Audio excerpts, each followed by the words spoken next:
para pemirsa setia Fibis News, kembali bersama saya Ika Akbarwati dan rekan saya Wahyu Sidarta dalam program Fibis Fokus. Pada Fibis Fokus kali ini kami akan membahas mengenai realisasi penanaman modal di Indonesia, baik penanaman modal dalam negeri maupun penanaman modal asing pada triwulan kedua tahun 2013 ini. Di sini kami telah memperoleh data dari BKPM yang menunjukkan bahwa realisasi investasi pada triwulan kedua tahun 2013 mengalami peningkatan sebesar 7,3% dibandingkan dengan triwulan pertama tahun 2013 yang lalu, dan juga mengalami kenaikan sebesar 29,8% dari triwulan kedua tahun 2012. Ada beberapa catatan sebelum kita menelaah lebih lanjut data-data ini. Yang pertama adalah bahwa nilai investasi triwulan kedua merupakan realisasi investasi yang dilakukan selama 3 bulan pada periode April hingga Juni tahun 2013. Lalu penanaman modal atau investasi ini adalah di luar investasi migas, perbankan, lembaga keuangan non-bank, asuransi, sewa guna usaha, dan juga industri rumah tangga. Sebagai catatan, kurs yang digunakan pada data ini adalah $1 setara dengan Rp9.300. Kita akan langsung mengamati lebih detail lagi mengenai realisasi penanaman modal di Indonesia pada kuartal kedua yang lalu. Terlihat dari data bahwa penanaman modal dalam negeri di kuartal kedua tahun 2013 mencapai 33,1 triliun rupiah, dan pada periode Januari hingga Juni mengalami besaran 60,6 triliun rupiah. Ini artinya pada triwulan kedua tahun 2013 ini PMDN dibandingkan dengan kuartal pertama mengalami kenaikan sebesar 20,4%. Sementara untuk periode yang sama tahun 2012 yang lalu terjadi kenaikan sebesar 59,1%. Lalu kita lihat untuk PMDN masih untuk periode Januari hingga Juni dibandingkan dengan periode yang sama tahun 2012 mengalami kenaikan sebesar 49,6%. Lalu untuk penanaman modal asing sendiri terjadi kenaikan pada kuartal kedua lalu dan mencapai 66,7 triliun rupiah dari kuartal pertama yang sebesar 65,5 triliun rupiah.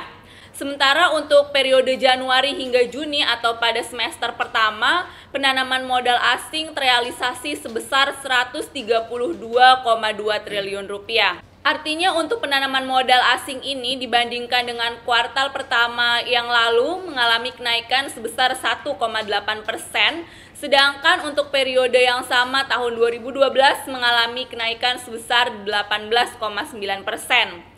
Untuk periode Januari hingga Juni tahun 2013, penanaman modal asing mengalami kenaikan sebesar 22,9% dibandingkan dengan periode yang sama tahun sebelumnya. Lalu kita dapat melihat secara total penanaman modal baik dalam negeri maupun asing mencapai realisasi sebesar 99,8 triliun khusus di kuartal kedua, dan periode Januari hingga Juni mencapai 192,8 triliun.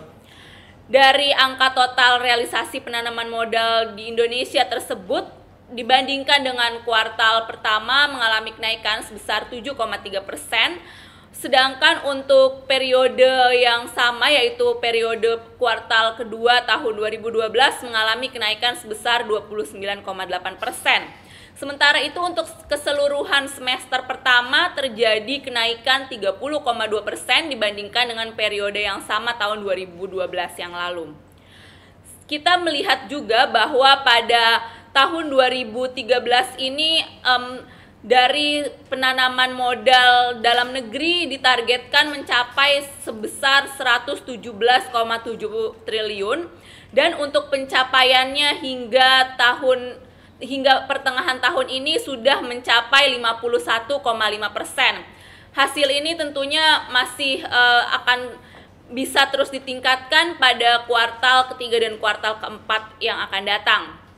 Sementara itu untuk penanaman modal asing dari target tahun 2013 sebesar 272,6 triliun sudah terrealisasi sebesar 48,5%. Dan untuk total penanaman modal di Indonesia target 2013 yaitu 390,3 triliun yang sudah terrealisasi sebesar 49,4%. Lalu kita akan melihat juga bagaimana realisasi dari penanaman modal ini berdasarkan sektor dan apa pula dampaknya terhadap penyerapan tenaga kerja di Indonesia yang akan dijelaskan lebih lanjut oleh rekan saya Wahyu. Silakan Wahyu. Terima kasih Ika. Baik pemirsa, selanjutnya kita akan melihat alokasi penanaman modal baik dalam negeri maupun asing berdasarkan sektor. Dapat dilihat untuk realisasi periode triwulan 2 tahun 2013 untuk PMDN sendiri alokasi paling besar adalah ke sektor pertambangan yakni mencapai angka 5,2 triliun rupiah atau berkontribusi sebesar 15,8%. Yang terbesar kedua adalah pada sektor industri makanan yaitu sebesar 5 triliun rupiah atau berkontribusi sebesar 15%. Sedangkan untuk asing paling besar adalah juga ke sektor pertambangan yakni mencapai 1,2 miliar US dollar atau berkontribusi sebesar 17,3%. Yang terbesar kedua adalah industri alat angkutan dan transportasi lainnya yang mencapai angka 1 miliar US dollar atau berkontribusi sebesar 14%. Sedangkan secara untuk periode semester pertama tahun 2013 untuk PMDN dapat dilihat yang paling besar masih pertambangan yaitu mencapai angka 11,2 triliun rupiah atau 18,5%. Sedangkan yang kedua adalah transportasi gudang dan telekomunikasi yang mencapai angka 9, triliun rupiah atau berkontribusi sebesar 15,7%. Sedangkan untuk asing sendiri masih juga didominasi oleh sektor pertambangan yang mencapai angka 2,6 miliar US dollar atau 18,4%. Sedangkan yang kedua adalah industri alat angkutan dan transportasi lainnya yang mencapai angka 1,9 miliar US dollar atau 13,2%. Nah, seiring dengan meningkatnya penanaman modal baik dalam negeri maupun asing, tampaknya hal ini memberikan dampak positif khususnya bagi sektor tenaga kerja Indonesia sendiri. Dapat dilihat pada tabel berikut bahwa penyerapan tenaga kerja Indonesia secara langsung pada periode triwulan 2 tahun 2013 mencapai 626.376 orang, di mana penyerapan tertinggi yaitu oleh penanaman modal asing yaitu dapat menciptakan tenaga kerja sebesar 386.566 orang atau mewakili 61,71% dari total penyerapan tenaga kerja. Nah, menurut BKPM sendiri keberadaan investasi dari PMDN dan PMA ini diperkirakan akan dapat mengakibatkan efek ganda terhadap penyerapan tenaga kerja secara tidak langsung yaitu sebesar 4 kali. Baik pemirsa, demikianlah program Fibis Fokus kali ini. Semoga dapat bermanfaat bagi Anda semua. Akhir kata bersama saya Wahyu Sidarta dan rekan saya Ika Akbarwati. Sampai jumpa pada kesempatan berikutnya dan salam Fibis.